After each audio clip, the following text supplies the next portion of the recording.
I said urban outform. Great urban, anything great from the urban community, the city, the hood, we giving that to you. Can't even say stuff right now. But yo, we got urban a very platform. special guest in the studio. Special guest. State your name, please. Hello everyone, all over the world, in Connecticut, New England, wherever you are. This is Lady Abstract, coming to you from Hartford. Word. I am a poet, spoken word poet, performing artist, teaching artist. My real name is Alicia Jenkins, but my poet name is Lady Abstract. Word. So my question is, where does the name Lady Abstract come from? Well, it's an old. I've had this name since high school, since '06. Really? 10 years ago. Wow. This time 10 years ago. Ever since I started doing poetry, I've been Lady Abstract. So my poetry coach, may he rest with the ancestors. His name is Joe City Bomb, Joe Central Bomb. He was my poetry coach. Word. And he coined me Lady Abstract after I wrote my first spoken word poem called The River's Chance. Okay, what was the rivers like? Just to cut into the first story, the river chants real quick. You want me to recite it? No. Tell me why you called it that. Well, it was, at the time I didn't realize how connected I was with my ancestors and with the spirit world because I was a church going. So I didn't understand it. I only understood it through my writing. So the Spirit's Chance was about the Chicago River, Lake Michigan, and how Lake Michigan looks like an ocean in Chicago, but it's not an ocean, it's a lake. And the whole thing, I had just learned about the Great Migration, so black people from the South coming to the North. And so the whole thing about the River Jordan being the whole like Negro spirituals and everything, and Word. and I wrote that poem and I performed it. I was the only female MC in the poetry group in Chicago, in my high school in Chicago. I'm originally from Chicago. And my poetry coach had an issue with me being part of the team and being part of the MC. Because he was like, because it was called, what was it called? It was an all-male group. So And I was the first female MC in it, and my poetry coach was like, oh my gosh, I don't know what to do with you. I didn't know he was this ill. And so he coined me Lady Abstract. I thought that because all the guys I did the piece for, they were like, whoa, she's ill. She needs to be on our team. She needs to be, part of the MC. So because of me, and because of my girl Evelyn, I can't get her if she's listening to this in Chicago. Because of us, we were the gateways into letting other female MCs be comfortable in that realm in Chicago, in our high school. So in a sense, you were a trailblazer. Yes, I was. Wow. It was hard being a trailblazer and being abstract. Like I talked about spiritual realms and things about the cosmos and the stars, but I did it in a way that people got, and they were like, yo, your flow is ill. I don't know how you do what you do, but it's only you. So I think Lady Abstract is a true six. Wow. So. And out of curiosity, what was the most popular artist in the Chicago area around that time? Oh, Lord. I Okay, so think that's when Kid Cudi was coming out. Like when he first started doing stuff. that's back when Kanye West wasn't as insane. That was back in the day when I actually liked Kanye. It's called The Curse of the Kardashian. I don't know. Nah, he had a couple years he was by himself acting up. Yeah. But she talking about the college dropout late registration Kanye. Yeah, that's the Kanye that honestly we grew to love. Graduation Kanye wasn't that bad either. He was on point too. But I Was think, 808 and Heartbreaks Kanye bad? You know what? This is my theory on it. I think when, God bless his mom's soul and all that, when she passed, he started going crazy a little bit. Yeah. You know what I'm saying? So I respected 808 and Heartbreaks, but it was like a weird energy from that kept on following him after that. Yeah. I grew up listening to Twister. Oh yeah. Yo, time out. Whatever happened to Crucial Conflict? Hey, in the middle of the bar. Yo. Yeah, I don't know what happened. Yo. I don't know what happened. I feel like everybody went off the radar. Kanye West just tore it up and was like, I'm from Chicago. Mm-hmm. Just dominated everybody. But You remember when Twister used to go at Bone Thugs over who had the fastest flow? yes! So you of course you remember Do or Die too. Yes! And then I'm trying to think, yo. I feel old. Stop. No. This is good. Like, we need to know about what Chicago hip hop was. Well, I feel like Chicago's hip hop is mainly lyrical. Yes. I think we are geniuses in regards to the lyricism. This is my concept of hip hop in the United States of America. In my opinion. This is how I see it. And it's coming from You talking about lyrical then or lyrical now? No, I feel like Chicago's always been lyrical. And this is how I'm gonna explain that. I'm gonna make it quick. So New York City is where it started, right? So I think in New York City is where you get the graffitis, where you get the styles, where you get the dance, where you get the sound from, and where you get a bit of a flow from. And I feel like Chicago is where the lyricism was perfected. So I feel like the MCs in regards to the writing aspect and making it mesh with everything else that was coming from the East. I feel like in the Midwest.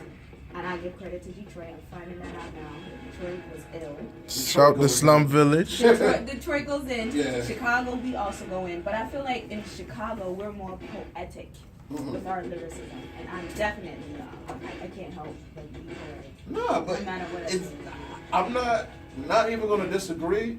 I just respect it because there are great artists from Chicago. And we forgot about Common. We forgot about Wow. You know, wow. We forgot about who else from Chicago we forgetting about? Because we gotta show Chicago all the love it needs. Who else from the hip hop scene from Chicago? Well, see, I know some of the poets. So there's this poet who's one of my favorite poets. His name is Nate Marshall. Shout out to Mr. Nate Marshall. I follow him on Twitter. He just came out with a book. Word. And he is one of the poets that wrote this book with my boy Kevin Coble. Shout out to Kevin Coble. Shout out to Louder Than a Bomb.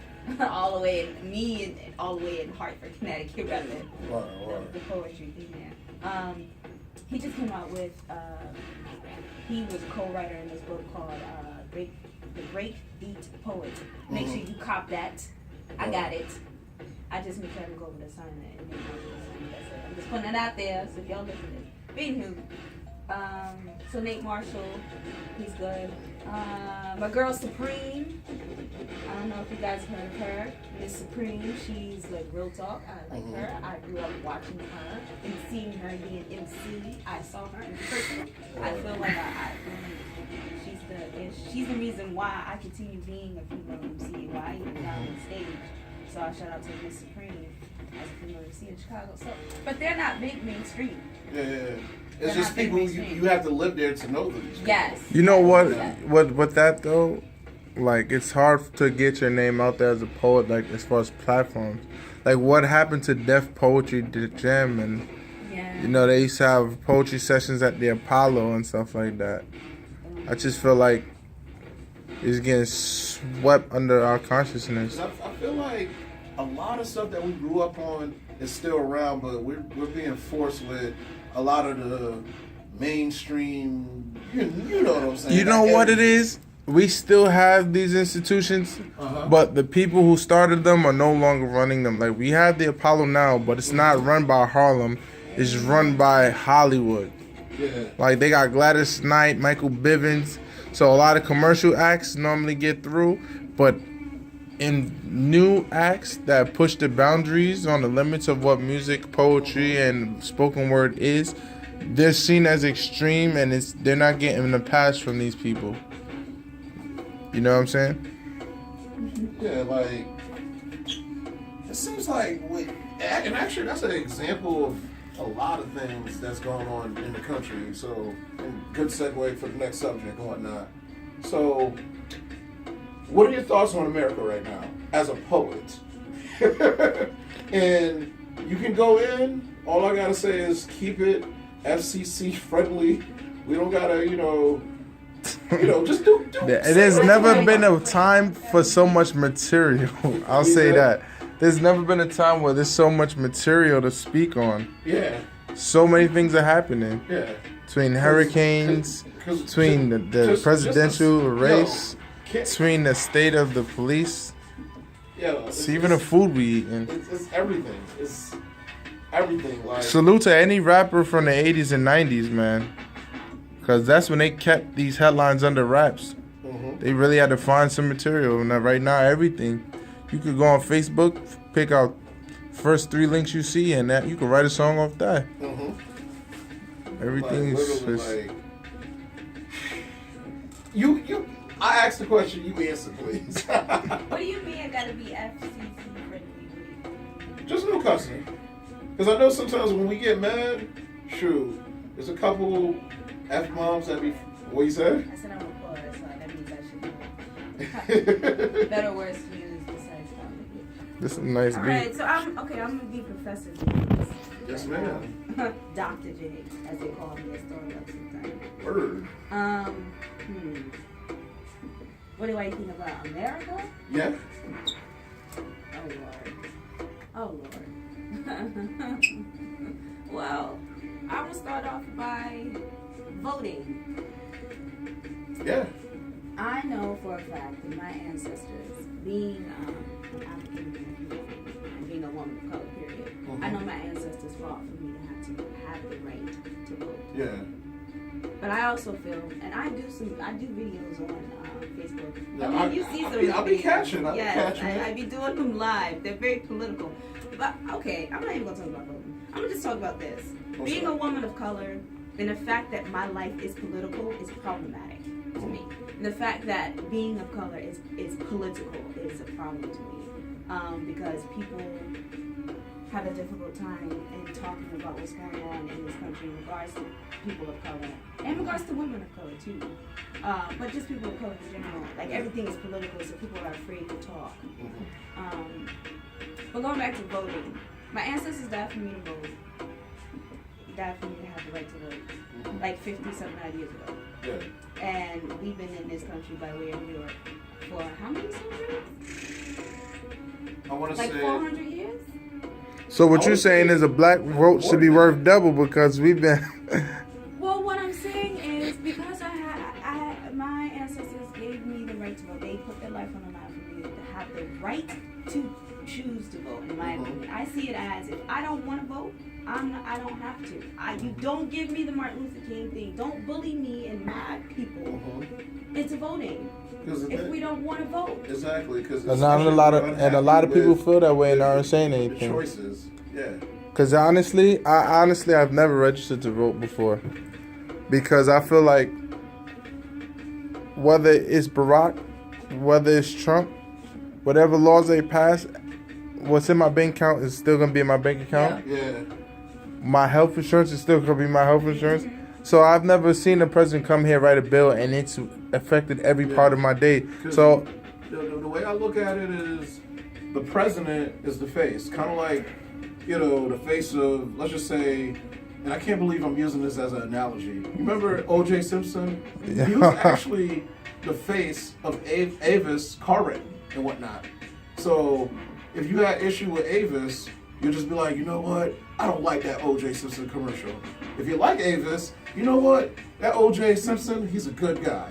And this sounds crazy with me saying that, but that's what the president is a face to yell at or be happy with, because the major decisions are happening behind the scenes. Exactly. Right behind the scenes.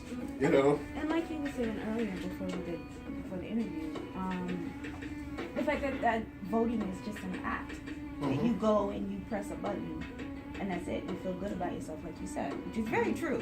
And what I said in one of my videos, I'm like, come on, y'all. So those of us who are going to vote, we have to have accountability and action behind that vote. So you go there and you vote for Hillary, you better be knocking on her door and be like, Hillary, I voted for you. You need to do something for my people. And you can't just go up to Hillary's door and be like, okay, I voted for you. Do something for my people. There are things you have to have. You have to vote, I guess. Vote. Or people who don't vote. Because if you don't vote, you still are a citizen in this country and you can still say something. I'm tired of people saying you can't say anything because you didn't vote. Girl, bye. Go unemployed by houseway. Like, no, I am a citizen of this nation, and I still pay my taxes. Unlike some people, but we're not gonna go there. But he ain't the only one that don't pay taxes. Yeah. And it's funny, he don't pay taxes and he brags about it, but then he wants to condemn us who don't pay taxes and the jobs we do while we don't pay I got taxes. a name to throw out there for tax evasion. Wesley Snipes.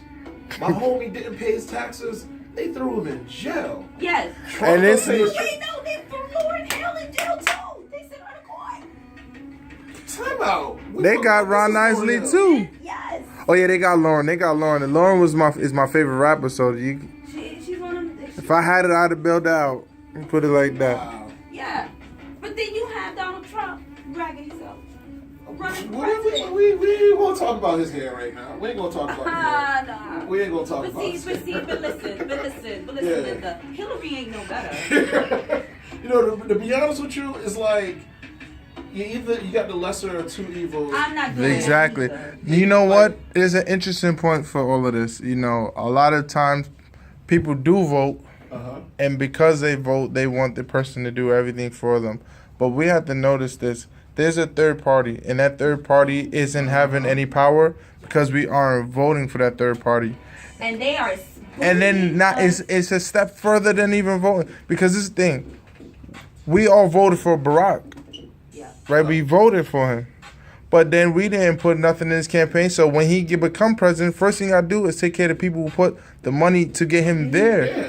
We gotta start. If we're gonna vote, we gotta support also. You know, if we owning our own businesses, we can have funds to have our own person come from the masses that we endorse ourselves and we put our spending power behind them.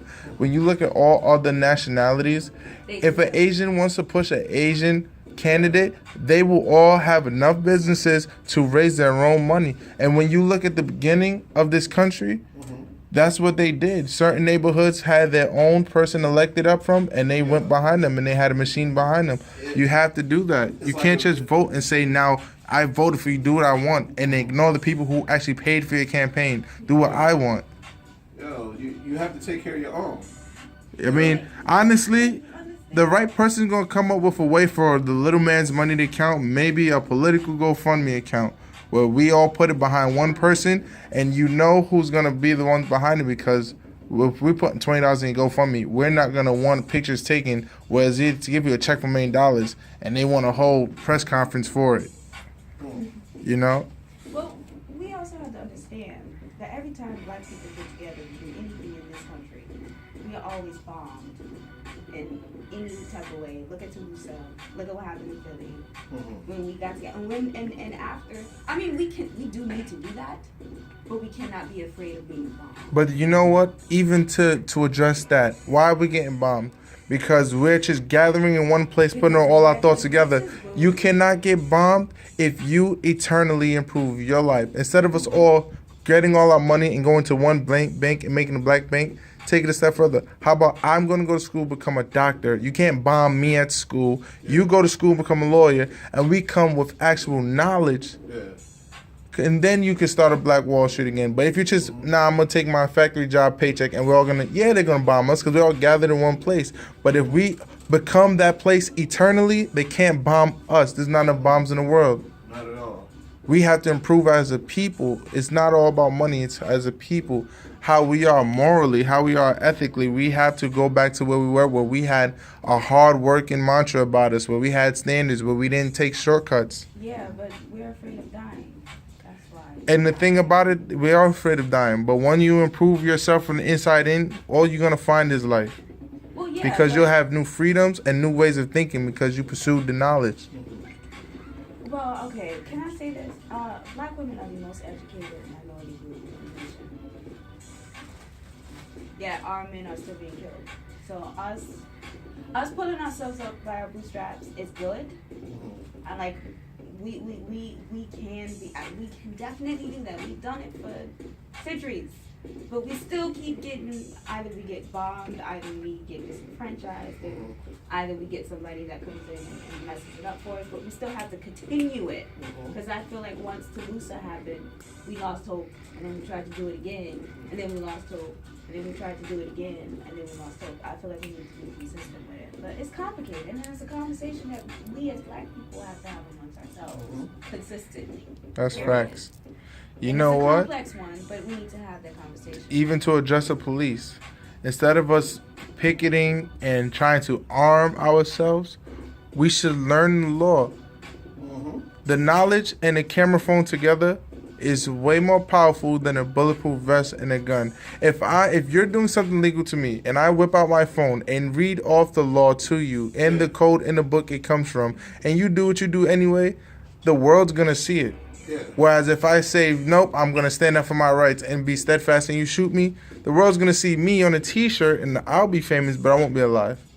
Because you see all these videos where you see a white guy walking around with his holster, the cops stop him, he takes out his phone, he tells them the law that allows him to carry guns, they give him a problem, and he repeats the same law, and then they let him go, he gets 1 million views, and like, you stood up to the man. Well, we can do the same thing. And if every black person knew the law, and we all had our cameras out and our phones out, come on, they don't want to do anything on TV that's going to ruin how they look as a race. Yeah, it's a good strategy. It's not always the most obvious way. They say we're being beaten, so let's get stronger and let's get more militant. That's not always the answer. Sometimes the answer is the exact opposite. They're beating us. Let's get wiser. Let's embrace our mind and not our muscles. And then we'll find a more creative and probably more effective and efficient solution. And it definitely starts with us, and we as a community got to break the bad habits. You know what I'm saying? Seriously, just got to break it. We have to infiltrate. If we get smart enough and we get in high enough positions through our brain, you see, there was a point in time where you seen Hispanics were coming in. They were at the lowest point. They used each other to get a couple in good positions and open the floodgates. Yeah. Now it's easier to see them corporate America. Okay, I have to stop you right now, love. Black people were brought to this country as slaves, and we have to understand the historicity of how the cops became the cops. There was no policing as well as we have policing now back in slavery times. Why? Truth. They weren't worried about us doing anything. We were free labor, and they had jails back then during the time of slavery, but they were not heavily populated.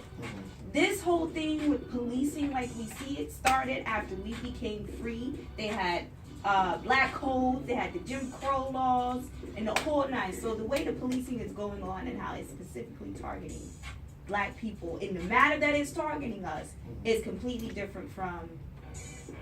It's problematic, and the system in itself is an issue. So you're saying it's it's that anybody rising to any type of, it don't matter. It don't matter. We have integration. Black people are educated. We have our HBC. We have everything we're supposed to have in the American dream. I have family that live out in the Poconos, had everything. They had their degrees, had a house, 20 years living out in the Poconos. They are struggling. And they're not darker skinned, whatever. They're fair skinned Negroes, as they speak proper, speak well, everything, world travel. But they get racism is racism, period. And we have been combating racism as people of African descent for centuries in America, for centuries in the Americas, for centuries in this world. So I mean, I understand. Yes, we gotta, as a people come together, and I hear what you're saying, but we cannot ignore what's going on. No, we can't. And I guess what I'm trying to say is the world is going to be what it's going to be. Yeah. We can make as much money, earn as many degrees. There's still going to be racism. But what we need is when we go out into the world to make our money and we get our racism remarks and our beatings, we should have our own community to come back to where we're all happy. So what I'm saying is we should be self-sustained. We should have our own community. I'm from New York. We have a Little Italy. We have a Chinatown. We have every culture there has a neighborhood that is exclusive to them. They're the only ones who work there, the only ones who can get work there, and it's understood. But we need our own community. But when we do that, people have a problem. But when we do that, you look and you see we have certain black people who don't like certain black people. And we need to be united. And the only way to get united is through knowledge. If we see where we come from and see how not only have we evolved, but our oppressors have evolved as well. As you said, there was a jail back then, but it wasn't used as a tool of oppression so much back then. Now they have us in jail, and they're using our prison work and labor to fund the same housing, mortgages. Not even. You get a mortgage, and you can only afford $150,000, and they approve you for $300,000, knowing you're going to default in 3 to 5 years. How can they afford to give you that much? Because it's fully insured by the prison system. So whether you pay or don't pay, they already got paid by the prison system. That's why when you see there are high foreclosure rates in certain towns, there's also high incarceration rates. Because when you go to jail, you have to sign off your rights, and you also sign off the ability to make money. That's why they only have to give you a penny. But you make all schools, the furniture are made from prisons. One of them old corny chairs you used to sit on costs $500. That's how much the prison sells them for. The license plates, everything. Each prison makes $35 million a year, and that money goes back into the real estate market. But what happens is they got their money up front, and now you're in debt. Now Bank of America and all these banks, they what they do is they get a lot of people in debt, and then they sell the debt to 4 or 5 major banks that control the world. And then what happens? They bring up $500 million worth of debt. They'll give them $150 million, and it circulates, and it goes back to the same 4 or 5 banks that control all the money and all the commerce. And that's just how they move. That's how they can get away with stuff like you're not supposed to ask a person what your race is on a credit report when you need a loan, or what they ask you, what's your zip code? Exactly. Who's going to live in a certain, if you put in Hartford zip code, or you put in New Britain, or you put in East Hartford, they're not going to expect Bill Clinton or Donald Trump to live there. But if you put in a Greenwich zip code, you're going to get approved of the loan, whether they know who you are or not. And I mean, like I said, if we chase the knowledge, we can work around that. If you pay attention, you'll realize, you know what? If I get a post office, a mailbox in that place, that is an address. Yes. So even though I don't live there, I can legally put on my application Greenwich because I have a P.O. box out there that I pay for. You know, you just have to learn the rules, and then learn how they affect you, and then learn what you can do to either work with it or work around it to get what you need. And if you do that, you'll always be in a better position than you were. It's not all about militant. Because when you look at a war isn't won by the soldiers. It's won by the people in the war rooms. Yeah. It's 4 to 5 old men who probably couldn't beat you in a fight, but can outthink you, know where your resources are, know where you get the resources from, and know how to cut them off. And we have to be thinking the same way. You know what? What I just got from that, now I understand why 2 of my roommates always had a West Hartford address from Mel. You have to. Address. I was just like, why is that so? And now I understand why. Yo, you already know. You listen to 107.7 WFCS New Britain Hartford. And guys, I love this conversation. I love it. But before we go on, we got to have you do a couple pieces. Oh, yeah, because I definitely had to go to the car for that charger. Yeah, you did. And yeah, if you got any comments, questions, concerns, hit me up at 860-832-1077. Let us know how we doing. And also, if you're too shy to call, hit us up on the social media. It is DJB, let me spell it out. DJ_B_EZ, Instagram, Twitter. So hit us up. But yeah, whenever you're ready. Wait, people actually call? Yeah, people do call. We're on live, like all over. I don't think I'm ready. You're ready. You'll do fine. You're ready. Okay. Which poem did you hear me do? And I heard you do a couple pieces, but what pieces do you have that fit the conversation that we're having today? I have this piece called America's Morning, so this is exclusive, y'all, because I didn't perform it for anybody. You already know, 107.7 WFCS, New Britain Hartford. The place where you get exclusive content like this. Yeah, because I write so much. I'm always writing. I write a lot of my pieces on the bus, on Hartford Transit. TT Transit. Real thing. I feel bad. That fast track is clutch. Yes, it is. Yes, it is. Okay. America's mourning. When thousands mourn. When hundreds of thousands mourn. The death of a black boy's body. 1960s lynching, America is burning, drowning in black blood. White viewers never viewed it in the North, so they say. Colorism keeps black folk fighting, nigger versus nigger, radical to the core, keeping the double off. Lynch mobs yell white power to the gods, yet they keep killing them. Every year, every day, everywhere, black gods keep dying by lynch mobs. For this is respectful, for this is normal, for the cure to white rage is to feel human again. White man, white woman, lynch mobs live in your neighborhood. They are your neighbors. They feed you rage. You accept it. With spoon and fork on a paper plate, you eat the hearts of the dead gladly in the North. With silent smiles on your faces, pure evil. That's the devil, my grandmother would say. That's the devil. But there is nothing political about this. Black life hanging underneath the Christmas tree in America. Shit is political. Sorry. I'ma cut that out.